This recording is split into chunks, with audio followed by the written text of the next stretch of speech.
Tuturuan namin kayo on how to grow dragon fruits from root to fruit. Ang nagbebenta lang po sa amin ng kanilang prutas, mga around siguro less than 5%.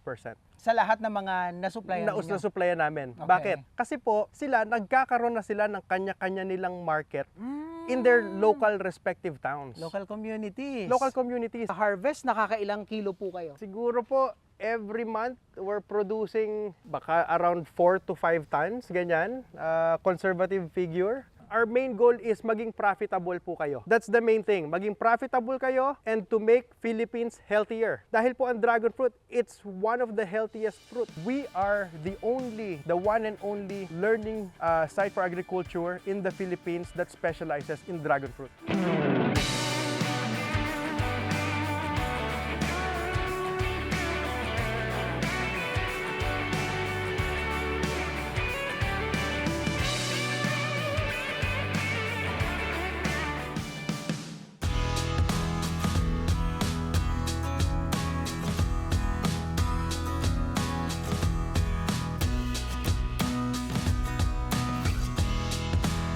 Sir, sa ilang years nyo ng pag-aalaga ng dragon fruit dito sa farm po ninyo, do you encounter challenges pagdating sa pagtatanim at pag-aalaga ng dragon fruit?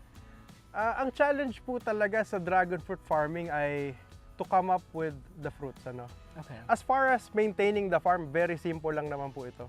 Sabi nga po ng mga matatagal na talagang nagtatanim, well, in our experience din, ibato mo ang dragon fruit sa isang gilid, tutubo po yan. Okay. Kasi po, cactus po ito eh. Cactus type. Yeah. Okay. Yeah, so, ang pinaka-challenge lang po natin ay magpadami talaga ng halaman para magkaroon tayo ng prutas na pangbenta. Okay. So, the challenge is really good. The challenge is we need the fruits para makapagbenta sa demand. But as far as managing, very manageable po. Kung wala po kayong, kung zero knowledge talaga kayo about farming, ako din po, sa ganun nag-umpisa, tutulungan po namin kayo. Tuturuan namin kayo on how to grow dragon fruits from root to fruit. Kasi may after sales sila. Yes. Tama, Opo. no? So when you buy rooted cuttings sa farm po nila, they will guide you, di ba? Pag sa pagtatanim, hanggang sa management, hanggang sa pagbebenta. Yes, lahat po yun. Kumbaga, full circle, di ba? Okay. May hindi lang kami nagbenta.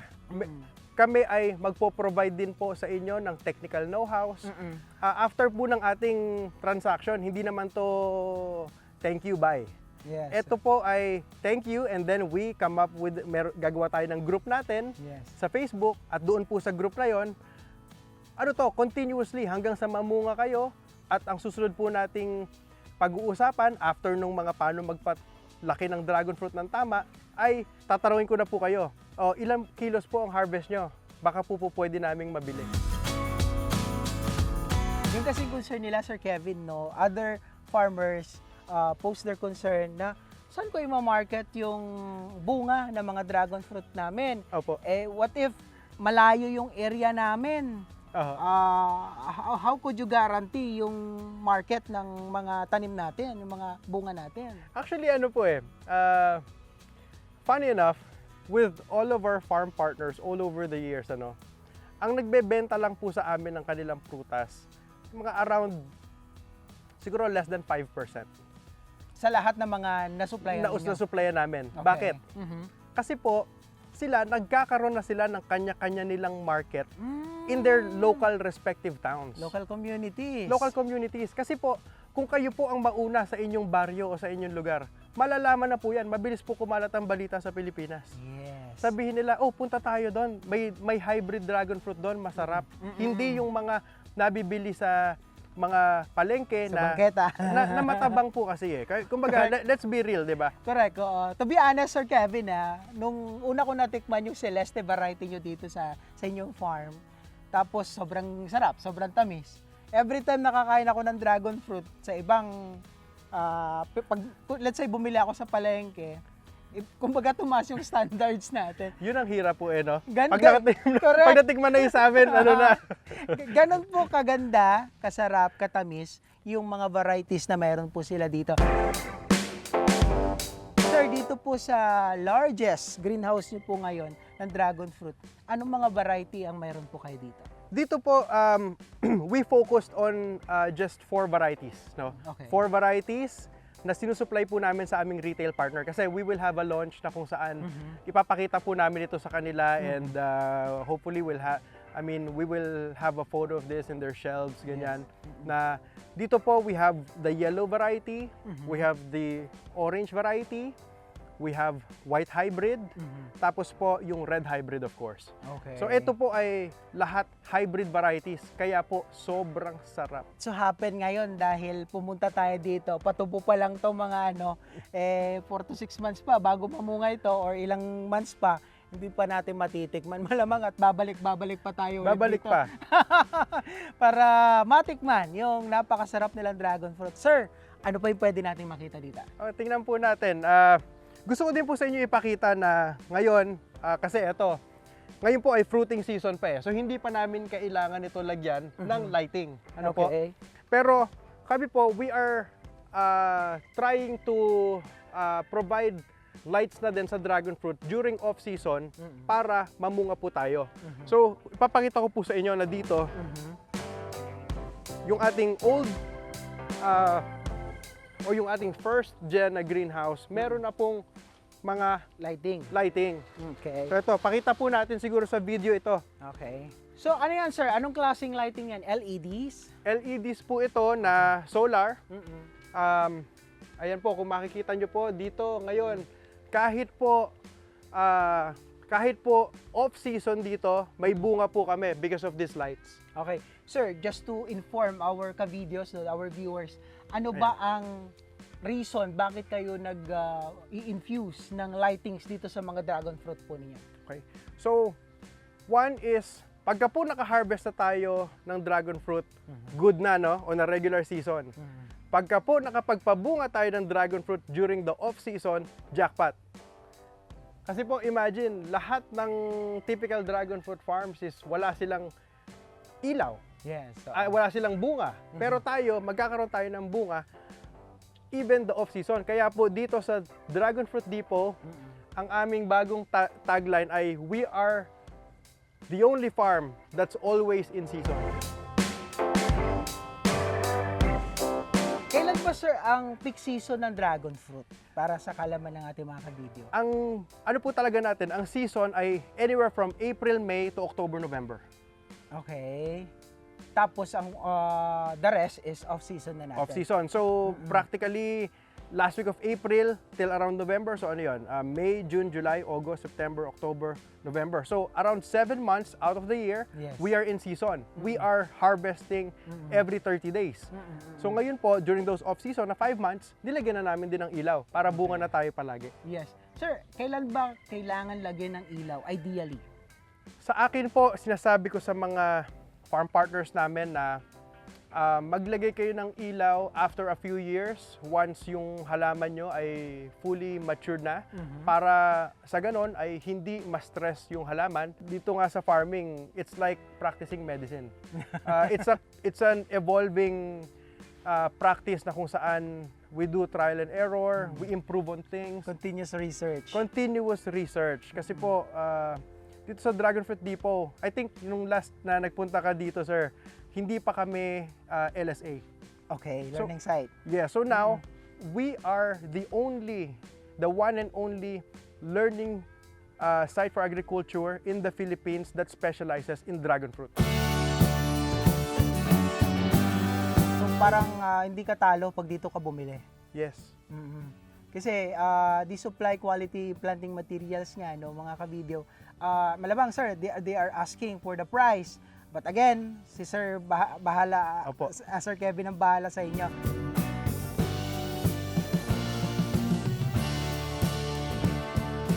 Sir, ang ganda po ng greenhouse po ninyo, no? Yun, maximize the area, mas marami kayong naitanim. Sir, where did you come up that concept? Actually, ano po, yun nga, bukod sa accidental talaga, yung practicality niya ay na-realize ko din na maganda, basing dito sa isang land developer, isa siyang malaking land developer dito sa Pilipinas. Sabi nga niya na ang Pilipinas talaga, we are designed for this kind of farming dahil ma-maximize natin talaga yung area eh. Imagine, in 2,000 square meters, may pang 1 hektarya ka ng tanim. Wow. 'Di ba? So, kung may mabili kayong bakanting lote na 2,500 square meters, imagine, may rest house ka na 500 square meters, tapos 2,000 square meters mo, dragon fruit. Dalawang greenhouse na yon. Dalawang greenhouse na, goods na for retirement. Actually, maraming kababayan natin ang nagtatanong, ano ba magandang retirement plan, no? Kasi gusto mag-farming talaga. Yes. What can you say about them, sir? Alam niyo po, masarap mag-farming. It's very peaceful, it's very refreshing. So, kaya magandang dragon fruit farming dahil hindi mo na kailangang problemahin masyado kung saan mo ibebenta after i-harvest, di ba? Ano na lang, management na ituturo na namin po sa inyo. Just to be clarified, na ang pwedeng maging farm partner nyo lang at kukunin yung supply is yung mga planting materials na galing sa inyo. Yes po. And the reason for that is we wanted to make sure that we are getting the varieties that are true to their kind Okay. and they came from Dragon Fruit Depot. Yes. Because these varieties are really special. They are imported hybrid varieties na kami lang po ang nagpo-produce. Okay, guys, I would like to reintroduce Jen Punzalan. Nakita niyo na siya before sa unang video natin, ano. So, Jen is, go ahead, Jen. Hello everyone, I'm Jenlyn Punzalan, ang farm manager dito sa Bulacan Dragon Fruit Depot. Kumusta ka, Ma'am Jen? Okay po, and ngayon po is ang daming nagbago dito sa farm nung last visit nyo po. Yes, Yun po yung excited kami na i-share sa inyo. Mas naging busy si Jen. Madaming mga ka-video natin ang nag-contact. So, thank you po. So, ibig sabihin, since nung nabisita ko kayo, plus na-featured kayo ng ibang mga channels, mas dumoble pa yung orders. Hindi lang talaga dumoble, as in sobrang lumaki. Kasi, yun nga, sa Pilipinas talaga, everyone is looking for, yung goal nila ay talagang mapunta into farming dahil nga very peaceful, sobrang relaxing. Mga 1.5, 2 weeks po yan, ready to pick na.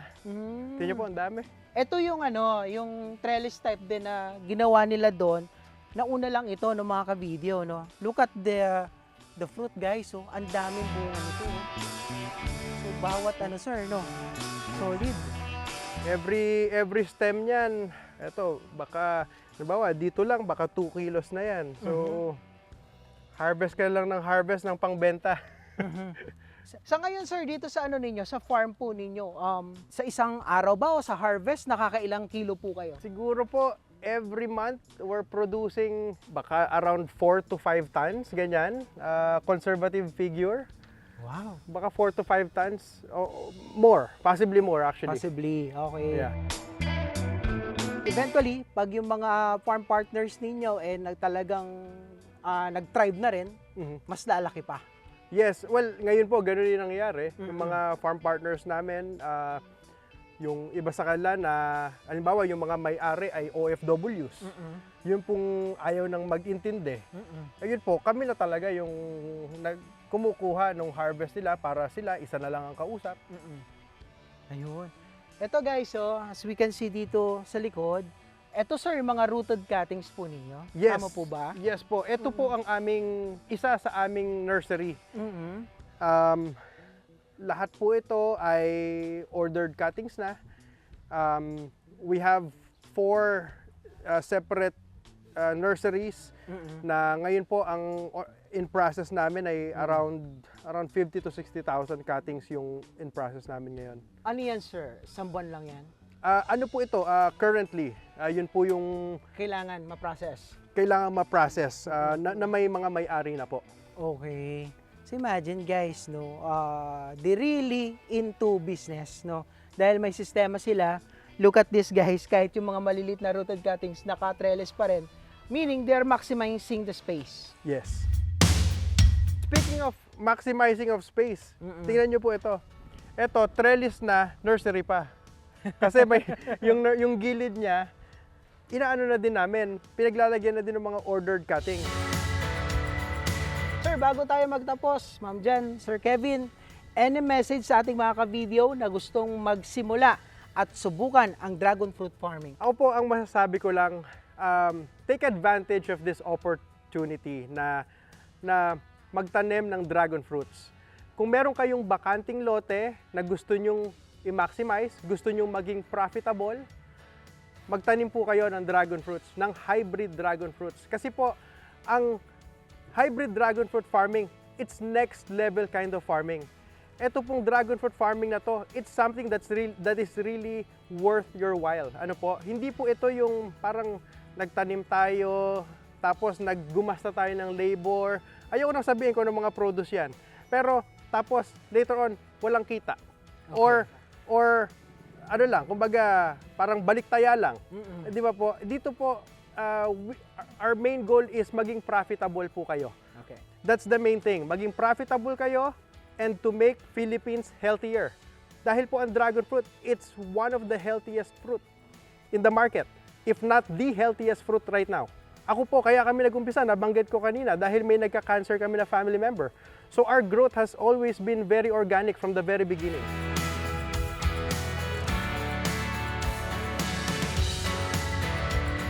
And sa mga gusto pong mag-start ng farm, huwag po kayong matakot kasi lagi po kaming nakaalalay sa inyo. Ayun, that's the good thing, no?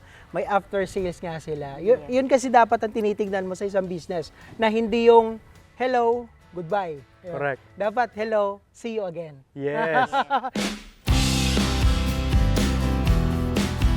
So guys, no, napakaganda ng pagbabalik at papangalawang pagbisita natin dito sa Bulacan Dragon Fruit Depot, na kung saan ngayon nakita natin yung bago nilang greenhouse na na-maximize po nila yung kanilang area.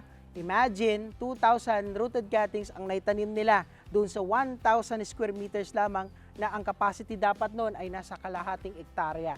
Sir, Ma'am Jen, paano ba sila makakapag-order ng mga rooted cuttings po ninyo dito sa inyong farm?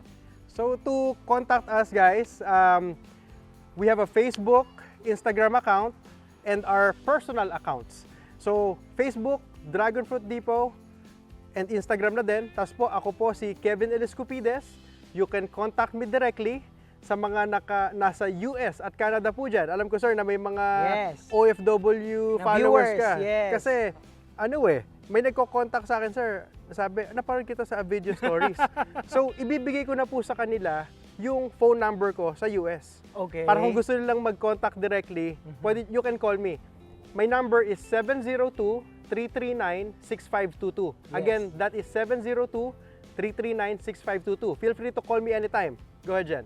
So, sa amin po dito sa sa mga Philippine customer po namin, you can contact us at 0945-105-9303. Ayun.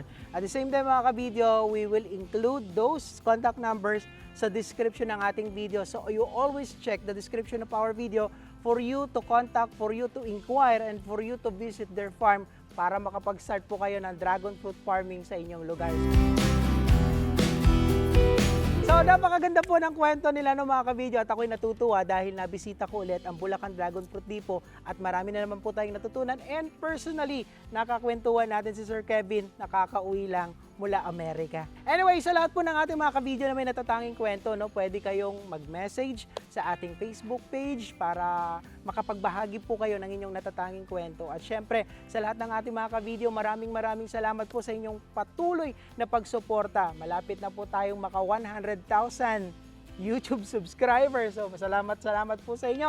And syempre, wag na rin pong kakalimutan na i-like at i-share ang ating video at mag-subscribe sa ating YouTube channel, Video Stories, for more videos and stories. So once again, I am Art Sinubago, the content creator of Video Stories. Always remember, tuloy-tuloy lang ang pag-angat. Keep rising mga ka-video. Ma'am Jen, thank you so much. Sir Kevin, thank you. Salamat, and sir. say bye-bye. Bye-bye!